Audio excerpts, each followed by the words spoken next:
Moi, je trouve que la maladie, elle n'a pas de sens. Le cancer, ça n'a pas de sens. Les maladies n'ont pas de sens. Les épreuves épouvantablement compliquées dans la vie n'ont pas de sens. Il y a beaucoup de personnes qui sont métastatiques et qui rêveraient d'être un jour dans l'après et qui ne le seront jamais dans l'après. Donc, voyons l'après comme une chance. Tu sais, on parle toujours de l'annonce du cancer, mais en fait, c'est bullshit ça. C'est l'annonce, les annonces du cancer. Salut à tous, c'est Mika et aujourd'hui je suis avec Delphine que je vais laisser se présenter tout de suite. Carrément, tu me demandes de commencer tout de suite? Alors, bon, je vais me présenter de deux manières parce que bon, là je sais qu'on est dans une vidéo pour parler du cancer, donc je vais me présenter avec le cancer et sans le cancer parce que le cancer ne me définit pas, plus en tout cas. Alors, moi j'ai été diagnostiquée d'un cancer du sein en juin 2019, hormonodépendant. Il était petit mais très agressif et donc j'ai eu, comme j'aime dire, la totale, tumorectomie. Donc au début, ils ont voulu enlever juste la tumeur, puis ils analysent les marges. Les marges n'étaient pas saines, donc il fallait enlever tout le sein parce que j'avais des tout petits seins. Donc tumorectomie, 15 jours après mastectomie, les 16 chimios, les 4 C, les 12 Taxol, radiothérapie, et puis c'est un long parcours en fait. Oui, ça a été très lourd, c'est un long parcours. Malgré qu'on ait parlé, je ne me rendais pas compte que c'était aussi... Oui, c'est très long. C'est quasi 6 mois de chimio, puis les opérations avant. En fait, c'est vraiment un... Ouais, c'est un parcours de quasi un an, en fait. Tu sais, entre le moment où on découvre, il y a la biopsie, puis l'attente. Tu sais, on parle toujours de l'annonce du cancer, mais en fait, c'est bullshit, ça. C'est l'annonce, les annonces du cancer. Parce que tu as le diagnostic, puis l'annonce que la tumorectomie, c'était pas suffisant, l'annonce qu'il faut enlever un sein, l'annonce qu'il faut de la chimio, l'annonce qui... Tu sais, on parle toujours de l'annonce du cancer. Les annonces multiples en cascade du cancer. Et donc voilà, j'ai eu tous ces traitements-là, puis la radiothérapie, et puis quand c'est hormonodépendant, il y a l'hormonothérapie qui suit derrière pour 5, 7, 10 ans. Les études avancent, donc est-ce que moi je la prendrai 5 ans, 7 ans, 10 ans, on verra. Oui, parce qu'en plus de ça, il y a le facteur actualisation, enfin il y a des choses qui changent beaucoup très vite. Et, énormément. Il faut en plus que vous suiviez la vague. Ouais, j'ai eu beaucoup de chance parce que j'étais dans une zone grise, donc c'est embêtant les zones grises parce que c'est tout petit cancer mais très agressif. Est-ce qu'on lui fait de la chimio ou pas? Et on est dans une réalité de désescalade des traitements anticancéreux. Si c'est pas nécessaire de balancer de la chimio, il faut pas... Avant, on sortait le bazooka, on n'avait pas... C'était moins personnalisé. J'ai eu beaucoup de chance que l'Oncotype, donc un test génomique, venait d'être, pas sorti, mais remboursé en Belgique. Donc j'étais vraiment dans la première vague, mais presque les premiers jours. Donc j'ai eu ce test génomique qui a prouvé que... alors je ne rentre pas dans les détails, mais qui a prouvé que ma tumeur répondrait bien à la chimio et que dans mon cas, la chimio était vraiment... importante pour mon type de tumeur. Donc en fait, moi je l'ai vu comme une chance parce que les gens vont se dire mais attends, une chance d'avoir la chimio. Si, une chance de savoir quel était le meilleur traitement pour mon type de tumeur. Donc voilà, ça c'est la présentation. Je te dis vite en passant tout ce que j'ai fait en fait à partir de ce diagnostic. J'ai écrit un petit journal de bord.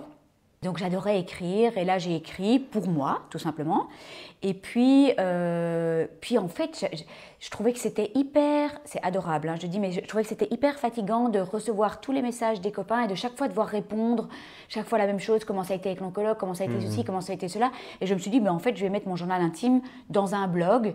Mais et tout raconter pour tout le monde en fait. Et raconter et puis envoyer la page, l'URL quoi. À chaque fois tu vois, première rencontre avec le chirurgien et tout ça. Bon alors j'aimais bien, c'était un blog pas sur le cancer en fait, c'était un blog sur la vie parce que quand on parle de maladie, on parle encore plus de vie. Et donc c'était vraiment... plutôt la voix de la petite Delphine, tu vois, qui se pose toutes les questions sur la vie, sur tout ce défi, cette épreuve qui tombe dessus, sur le monde qui s'écroule, et puis après de l'humour sur les plasticiens, tu vois, j'aimais bien. Et il se fait que je partageais par hasard un petit billet, 2 billets, enfin des articles de blog sur Facebook. Ça a été repéré par la maison d'édition Mardaga. Et le soir de ma mastectomie, j'avais mes drains, j'avais mon pied à perf, je m'étais presque emmêlé les pieds à 4 h du matin, je vais aux toilettes à la clinique. Et puis j'ouvre mon téléphone, je regarde mes mails, bah, la maison d'édition, on aimerait vous rencontrer. C'est super. J'étais hyper contente. En fait, moi, je rêvais d'écrire un livre. Bon, je ne vais pas aimer, enfin, le cancer, bon voilà, Oui. je rêvais d'écrire un livre en fait sur la nutrie ou la psychologie du comportement alimentaire. Et d'ailleurs, quand j'ai été voir la maison d'édition, je ne savais pas que c'était pour le blog. En fait, on aimerait bien vous rencontrer. On avait déjà parlé d'un livre de nutrie. Donc moi, je suis arrivée, je dis, franchement, je ne suis pas tout à fait dans le mood pour écrire un livre de nutrie ou de psychologie du comportement. Ah non, non, non, pas du tout. C'est sur ton cancer qu'on veut. Et donc, le Thibaut Mardaga, le CEO de la boîte, m'a dit, écoute, continue à écrire pendant tout ton parcours, les émotions à vif, et puis on aimerait bien que le livre sorte après les traitements. Et ça, c'est vraiment un cadeau, quoi, parce que j'ai eu un projet qui m'a, je ne sais pas, j'ai envie de faire un signe, mais élevé, quoi. C'était vraiment un projet qui m'a porté. Pendant qui est bien tombé dans oui, qui m'a dans le porté, contexte je aussi. pouvais écrire. Tu sais, c'est super quand tu es malade d'avoir un projet quoi, qui te porte. Et donc voilà, donc le livre est sorti en octobre, pour Octobre Rose. Et puis, il a été assez fort médiatisé. Et big problème après ça. Parce que j'ai commencé à recevoir beaucoup de messages, mais pas les messages joyeux, des messages hyper tristes. De mamans qui perdaient un enfant, de filles qui perdaient une maman ou qui avaient perdu. Ouais. Et au début, comme tu l'as dit dans mon podcast, tu réponds à tout le monde. Au début, je répondais à tout le monde. Et j'ai coulé, mais vraiment coulé, quoi. Je me suis dit, mais j'avais vraiment... C'était terrible parce que je répondais à tout le monde, mais à un moment donné, tu n'arrives plus à répondre à tout le monde. Ouais, puis bien c'était sûr. tous des messages C'est vraiment... difficile en plus. C'était hyper dur, quoi. Et du coup, j'ai créé un groupe de soutien et j'envoyais les personnes dans le groupe de soutien. Et là, toutes les femmes se sont soutenues entre elles, c'était pour tout cancer confondu, donc pas que le cancer du sein. D'ailleurs, les femmes disaient au début oh, « merci de nous accueillir ». Je dis « mais merci de nous accueillir, c'est quoi ce bordel quoi ?» Mais oui, on n'a pas un cancer du sein, merci de nous accueillir, il y a plein de groupes qui ne nous accueillent pas. Je dis « mais attends, on fait une discrimination selon le type de cancer ». Il y a beaucoup pour le cancer du sein, mais il y a moins pour d'autres types de cancers, et des cancers plus rares. Cancer anal, cancer colorectal, et tout, c'est plus difficile. C'est le premier cancer donc, chez la femme, donc oui. Peut-être que c'est... Parce que par la force, oui, il y a plus de nombre. Mais c'est vrai que c'est injuste pour... Mais tu vois, moi j'ai trouvé ça hyper intéressant d'avoir beaucoup de femmes avec un cancer anal, colorectal, de pouvoir partager leur expérience, la vie avec une stomie. Moi j'ai appris plein de trucs et on était toutes unies par le même truc, c'est le cancer, pas le cancer du sein ou le cancer ceci, c'était la même chose. J'ai vraiment découvert ce que c'était la sororité. Ouais.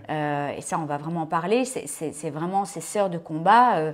On a quelque chose de très fort en commun, quoi. Bah c'est marrant, effectivement, on parlait de ça justement, mais la première fois que j'ai entendu avec cette première jeune femme, Amélie, que j'ai interviewée la première fois, ce terme était sorti, sœur de combat, et je me suis demandé si c'était elle qui appelait ça comme ça, ou si c'était en fait un terme que vous utilisiez toutes. Ouais, on est vraiment nos sœurs de combat, ouais. C'est un terme, les K-fighteuses, les sœurs de combat, la sororité.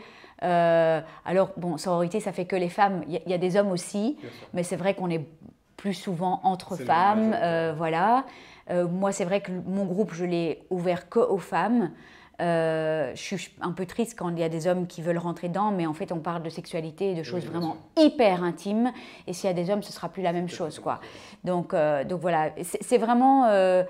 écoute...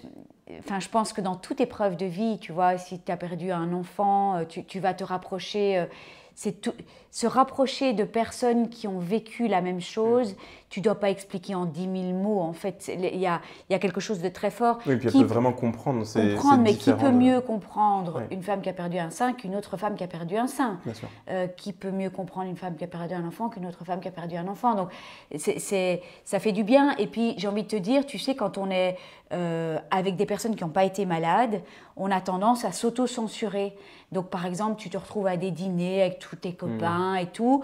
Ils te demandent un petit peu, ça va? Tu te dis, ouais, ça va, j'ai eu ma chimio la semaine dernière, je suis un peu fatiguée. Et puis, tu t'auto-censures parce que tu n'as pas envie de faire chier ton peuple avec ce que tu vis parce qu'ils n'ont pas...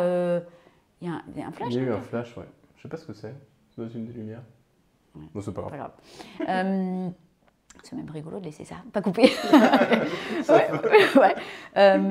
Donc je disais, tu as tendance à t'auto-censurer parce que tu n'as pas envie de tenir le crachoir pendant tout le repas et de commencer à parler de la perte d'un sein. Et puis, ça revient souvent, ça j'ai l'impression effectivement.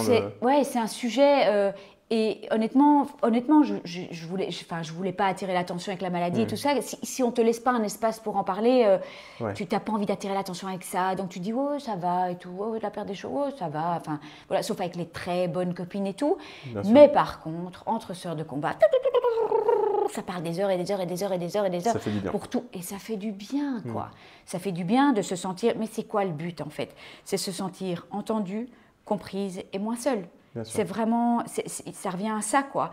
Et c'est tellement important de pouvoir déposer, et toi tu l'as vécu comme ça, et toi aussi ça, et puis et ton conjoint, et tes enfants, et on parle, et on parle, et on parle, et on parle. Il y a beaucoup de choses à, je veux dire, on est quand même, le corps est chargé d'émotions et de chocs en cascade. C'est des chocs en cascade, ça fait du bien de déverser, quoi. Donc il y a eu le groupe de soutien, et puis après je me suis dit c'est bon, là j'ai assez raconté mon histoire, je tourne la caméra et je la tourne vers les autres.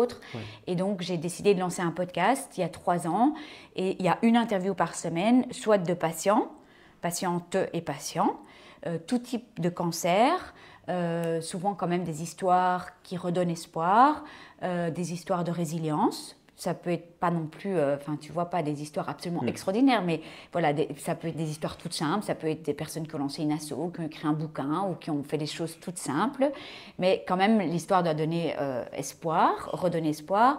Et puis j'ai de plus en plus de soignants, donc toi, je suis vraiment très contente, pour parler de thématiques, tu vois, la reconstruction mammaire, l'accompagnement psychologique, en sexologie, plein de thématiques. Bon, il y a déjà autour de 140 épisodes, donc j'ai abordé plein de thèmes.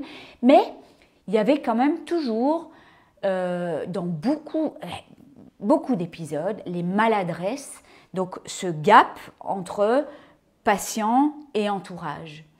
Et ça revenait tout le temps, et les patients vivent mal ça. Et vivent mal les maladresses. Alors je me suis dit, non d'un pétard, il faut absolument qu'on fasse quelque chose là. Et voilà, et donc j'ai sorti, je te montre à 3, mais je montre à la 1, aux caméras, le petit guide pour... petit encadré pour... Ouais, le petit guide pour consoler une personne malade. C'est pas moi qui l'ai écrit toute seule.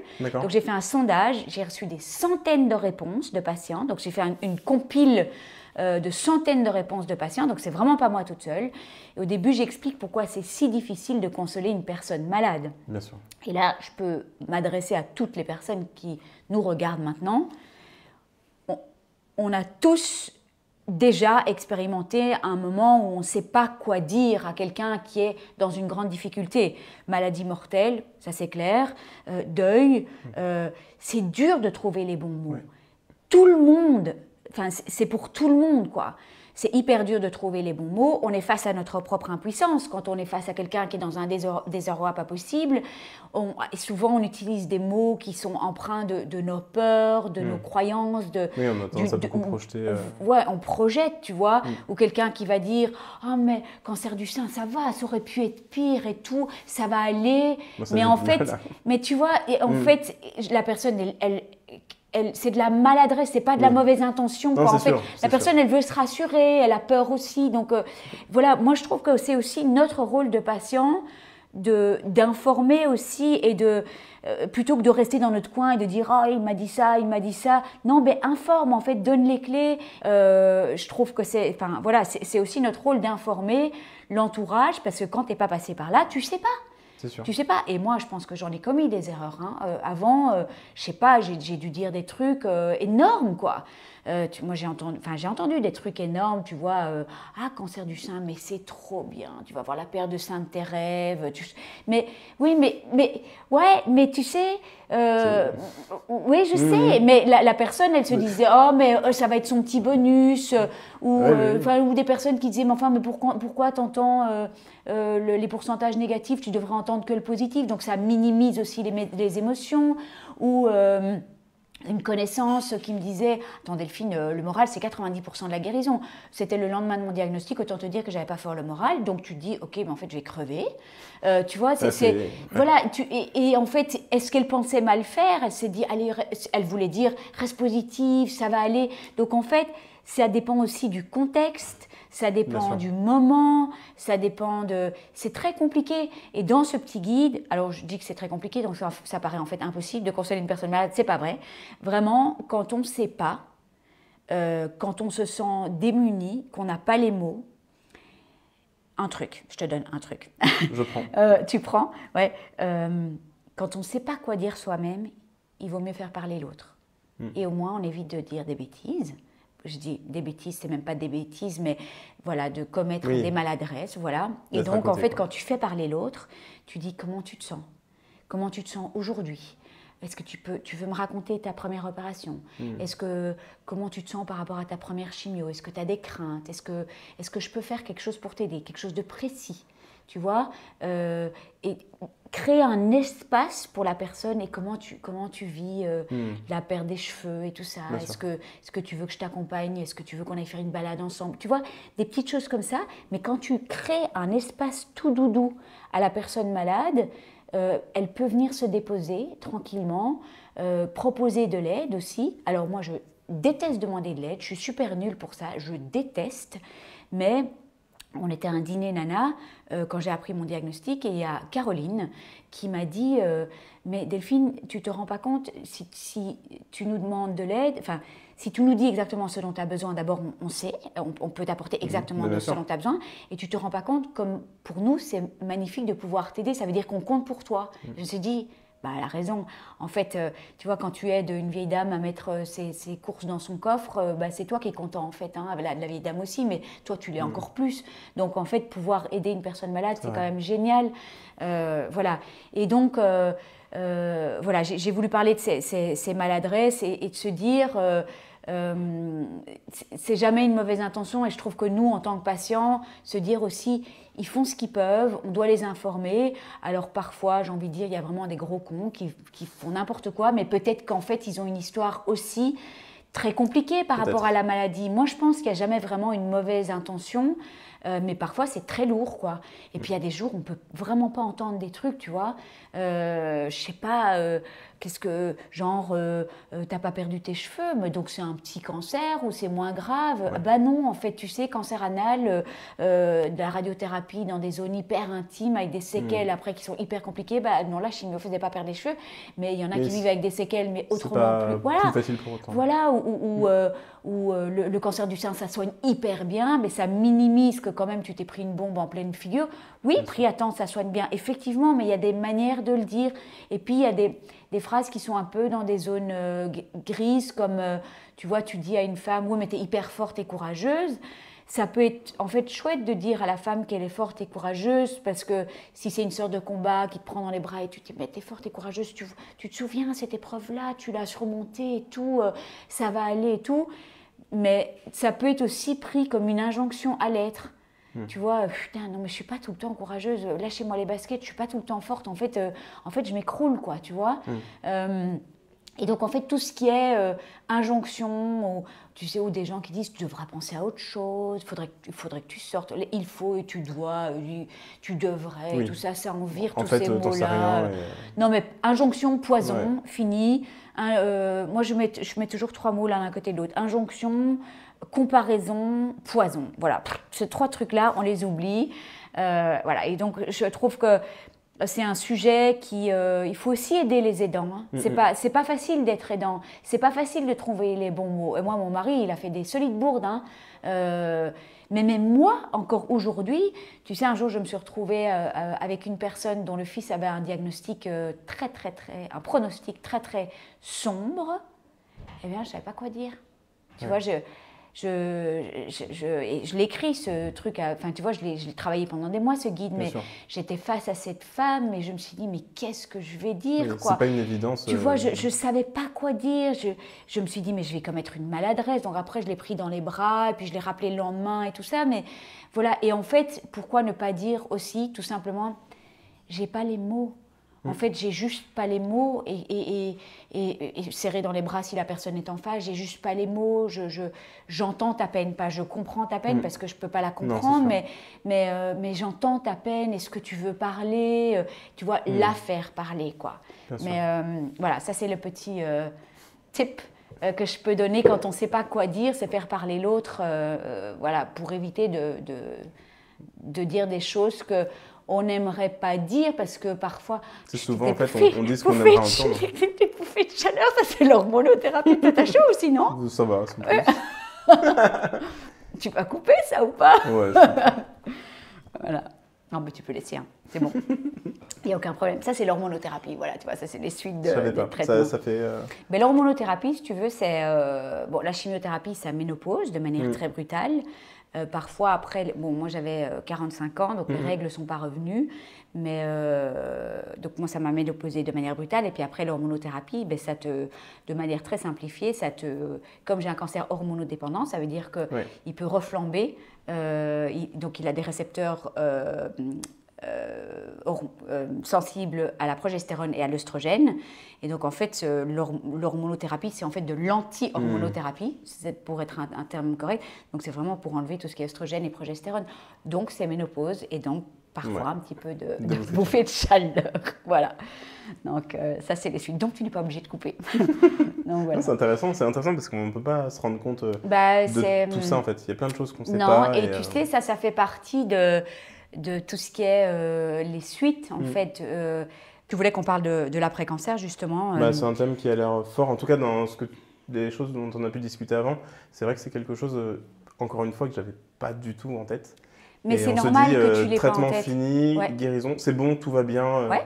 Bah oui, mais c'est normal, c'est comme tout le monde en fait tu vois, les cheveux repoussent, on a quitté l'hôpital si on a eu les traitements lourds, donc c'est quand même intéressant que si tu as tous les traitements lourds, c'est l'hôpital qui prend le full contrôle de ton agenda. Hein. Donc, tu as tes chimios, tu as tous tes rendez-vous, tu as tes examens, tu as tes prises de sang, tu as tout. Et puis, donc, en fait, tu es assez... je ne sais pas si le terme est bon, mais moi, c'est un peu comme ça que je l'ai vu, tu es un peu choyé. Tu vas à l'hôpital tout le temps, tu as les infirmières qui s'occupent de toi, il y a une espèce de reconnaissance sociale. Si tu as perdu tes cheveux, voilà, tu as un statut de malade. Et puis, du jour au lendemain, en fait, tous les traitements s'arrêtent.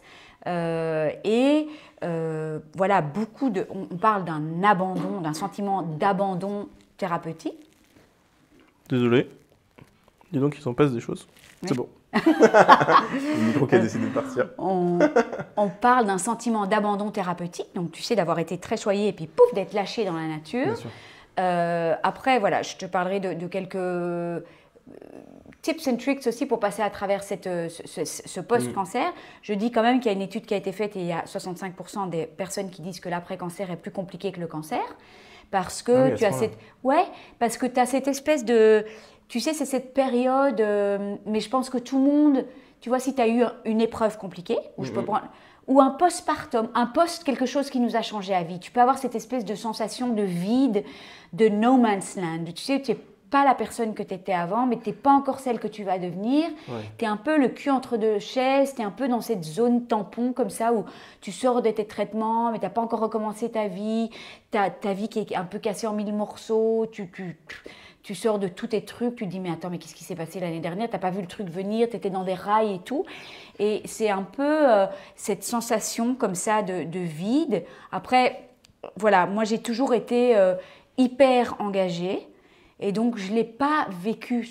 Si, j'ai eu quand même des sensations, des petits moments où tu te dis mais mon Dieu, qu'est-ce qui s'est passé? Qu'est-ce que je fais maintenant et tout. Mais comme j'étais tellement engagée avec le podcast, puis il y a eu toutes les opérations de reconstruction, j'ai l'impression que j'étais dans l'après pendant longtemps, le temps de digérer tout l'après, d'interviewer beaucoup de personnes qui étaient dans l'après, donc je n'étais pas seule. Je trouve que quand tu t'engages pour la cause, quand tu as des projets et tout, c'est important de se mettre dans des projets, d'avoir... moi, je trouve que s'engager, ça permet d'être encore dedans et de quitter petit à petit l'après, en douceur, de rencontrer d'autres personnes pour parler de cet après et tout. Ça doit changer aussi, enfin j'ai du mal à m'imaginer, mais la façon dont tu vois les choses... oui, alors moi, je suis un peu prudente par rapport... Parce que c'est vrai que c'est la question qui revient tout le temps. T'as vachement changé. Je dis... je suis toujours aussi hyperactive, je lance 1000 projets, enfin, j'adore lancer des projets, je ne suis pas plus sage, je ne suis pas plus philosophe ou plus sage. Mais ce qui a vraiment changé, c'est que je fais des choses qui ont plus de sens pour moi. Ça, voilà, tu vois, c'est déjà énorme. Mais souvent, les gens disent « Ah, t'as donné un sens à ta maladie et tout ton podcast, ça t'a permis de donner un sens à ta maladie. » Non, en fait, non. Hein. Moi, je trouve que la maladie, elle n'a pas de sens. Le cancer, ça n'a pas de sens. Les maladies n'ont pas de sens. Les épreuves épouvantablement compliquées dans la vie n'ont pas de sens. En revanche, ça peut être une opportunité Enfin, chacun fait comme il veut. Il y en a qui ont des théories personnelles et ça les aide bien. Il y a des gens qui disent, moi, ça avait un sens parce que je devais ceci, cela. Oui, en fait, propre à chacun fait comme il veut. Moi, je dis toujours, tout est OK. En fait, il n'y a pas de bon ou de mauvais ou de rien du tout. Moi, je trouve que la maladie n'a pas de sens pour moi. Mais par contre, je fais des choses qui ont plus de sens. Aujourd'hui, à mes yeux, qui ont plus de sens. Et ça, je me suis dit, ça s'est mis tout seul. Souvent, l'épreuve est une opportunité peut-être d'aller explorer d'autres choses ou peut-être de démarrer des choses qu'on aurait bien voulu faire ou pas. Tu vois, il y a quelqu'un un jour qui est passé sur le podcast et qui me dit, est-ce que je peux parler de l'injonction à faire quelque chose d'extraordinaire de sa maladie? Je me dis, mon Dieu. Ouais, mais ouais, vraiment. Et je dis, mais enfin, c'est quoi? Et tout ça, elle me dit, mais toutes ces nanas qui font des trucs incroyables, des podcasts, des livres, des assos et tout ça, je me dis, oui, est-ce que moi je suis écrasante? Et en fait, elle disait, non, pas du tout, mais parfois ça donne la sensation que nous, on n'a pas transformé tout ça en quelque chose d'extraordinaire. Bon, elle est extraordinaire, hein, parce qu'elle est passée sur le podcast, elle a fait des choses extraordinaires aussi, parce que je pense qu'on fait tous des choses extraordinaires, tout le monde fait des choses extraordinaires, mais putain, la résilience, c'est pas une compète, quoi. On n'est pas obligé. Il y a des gens qui ont un mode d'expression plus vers l'extérieur, tu vois, faire des petits guides, un livre, un podcast qui ont plus besoin de communiquer. Il y a des gens qui font des choses formidables dans leur petite localité, dans leur village. Et il y a pas, le podcast n'est pas mieux que quelqu'un qui a lancé un petit potager dans son village, un potager collectif. Il n'y a pas de gradation, quoi. On n'est pas obligé. C'est un peu le danger aussi des réseaux sociaux où tu vois des super-héros, des super-personnes qui ont fait des super... à se comparer, mais merde, quoi. Non, en fait. Déjà, traverser la maladie, c'est déjà une sacrée résilience. On n'est pas obligé de faire quelque chose. C'est simplement des modes d'expression qui sont... c'est une façon de voilà, regarde-toi, voilà, ton mode d'expression, c'est ça, c'est de faire de la vidéo, c'est ta manière, c'est ta résilience, c'est ta manière de t'exprimer. Et il y en a qui écrivent des poèmes pour eux, pour la famille. Enfin, peu importe, en fait. On n'est pas obligé de... Voilà. Pourquoi on parlait de ça? Ça nous a amené... Non, mais si, parce qu'on parlait justement de tout l'après des difficultés. Mais c'est vrai que mais après, c'est des sujets tellement vastes, en fait, il y a tellement à dire sur... Oui, et après, j'ai quand même envie de dire un truc sur l'après. Tu sais, j'ai beaucoup travaillé sur le cancer métastatique. Ça m'a beaucoup secouée. C'est des femmes... Bon, après, c'était cancer du sein métastatique, mais je m'adresse à toutes les personnes qui ont un cancer métastatique, pas que du sein. Je trouve que c'est des personnes, mais vraiment d'un courage, les émotions vont monter, c'est incurable. Donc, tu vis avec ce cancer, le but est de vivre le mieux possible. C'est des battants, c'est des guerriers, c'est des gens courageux.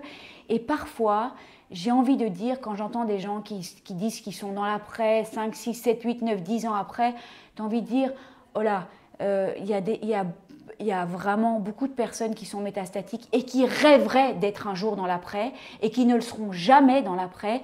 Donc, voyons l'après comme une chance. On a de la chance d'être en rémission.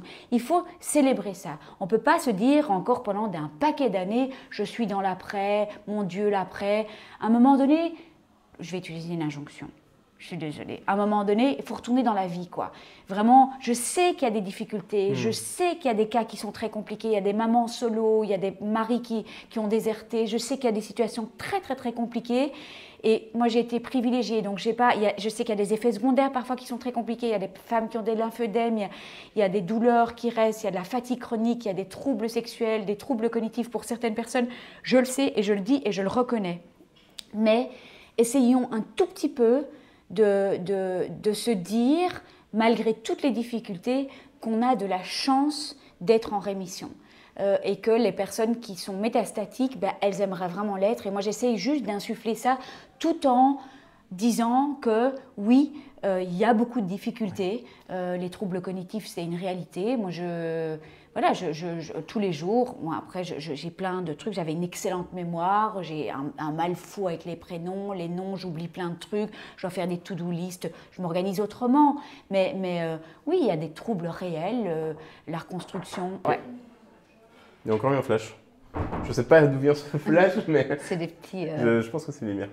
Mais tu sais, dans C'est pas un l'après moment simple, aussi, quoi. j'ai quand même envie de te dire un petit truc, parce que voilà, c'est Octobre Rose, on parle du cancer et tout. Aussi, tout ce qui est après, c'est la reconstruction physique et psychique. Ouais. Et voilà, je pourrais te faire encore toute une vidéo, Ouais, mais on va se revoir, hein, je pense. Avec grand plaisir.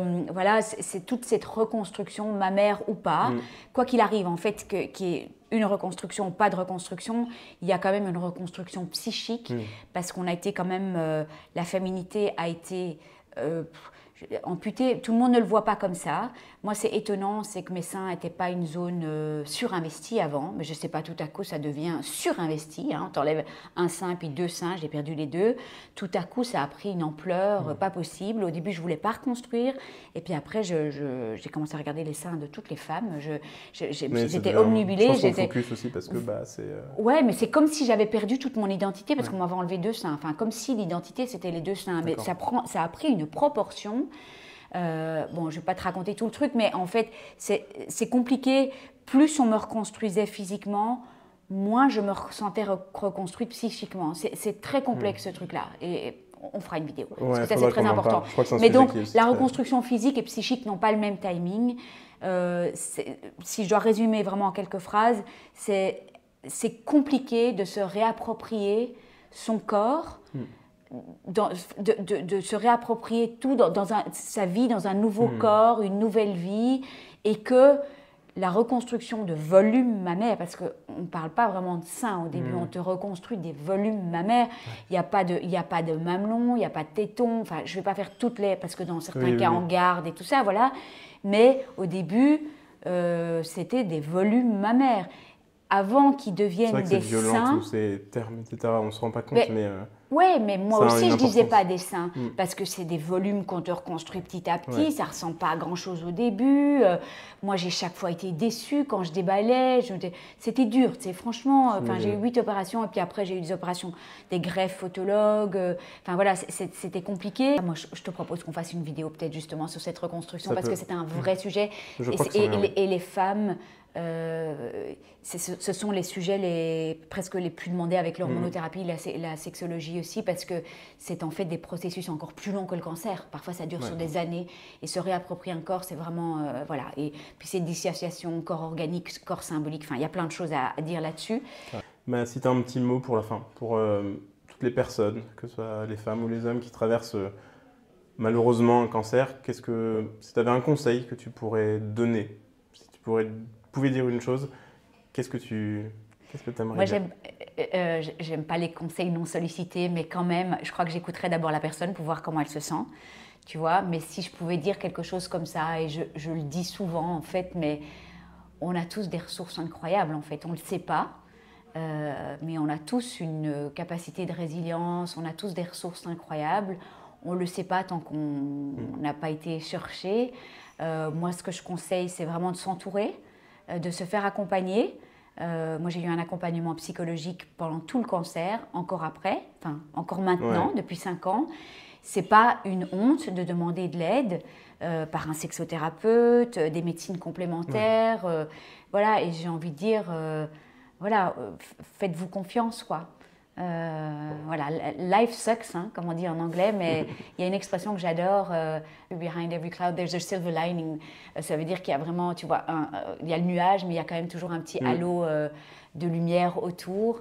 Et voilà, c'est l'enfer par moment, mais voilà, il ne faut pas hésiter à se faire aider, se faire entourer et à faire confiance en ses ressources, à rebondir. Merci beaucoup. Je pense que c'était... Merci, Michael. Ouais, un très bel échange. Et c'est tellement vaste, il y a effectivement tellement de choses à faire. Ouais, puis on était un peu pris par le temps, mais on serait bien resté pendant 2-3 heures quand même. Largement. Hein. Voilà. Merci, Michael. Merci à toi.